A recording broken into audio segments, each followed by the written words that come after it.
this week was very severe for Ukraine in a sense of the number of attacks that landed in the southern, as you said, southern region, especially southern ports in Odessa.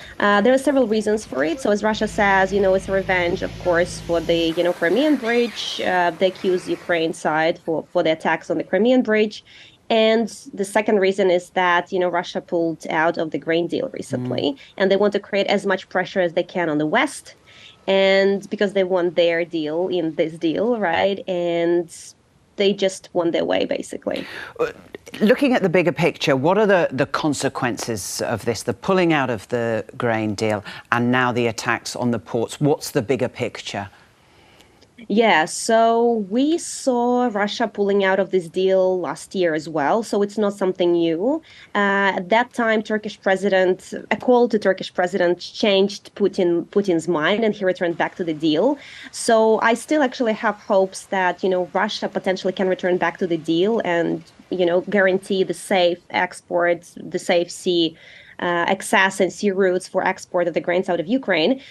They are scheduled to meet. So Putin is scheduled to meet with Erdogan in August. So it's very soon. So who knows, what will follow from the conversation, because Turkish president has an influence on Putin and on what Russia does, especially since the wartime in Ukraine. So, of course, the bigger picture, of course, it affects everything, So prices for grains and for other food products have increased. The poor countries in the south and the global south will be affected the most, specifically Afghanistan, Yemen. This is what I heard as well from various resources. This will be the two countries affected the most.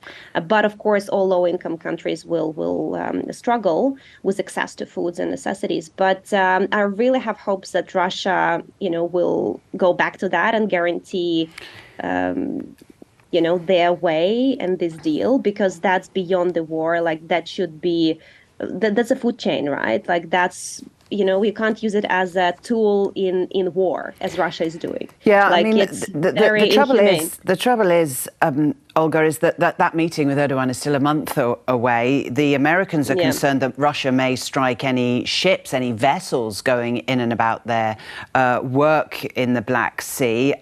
Can Ukraine conceivably find any way of exporting without using the ports like this?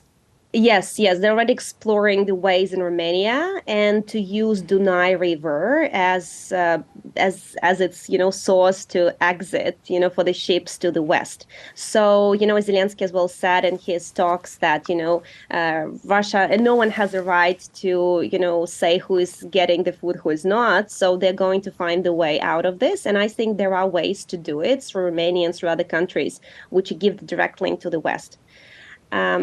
So there are ways, and I think they're working on it at the moment. But again, as you mentioned, that's right. Russia said that the zone, the Black Sea zone, which was considered as a secure route for the shipments, is no longer considered as secure. They said that it's a war zone, and they're going to take down the ships from there.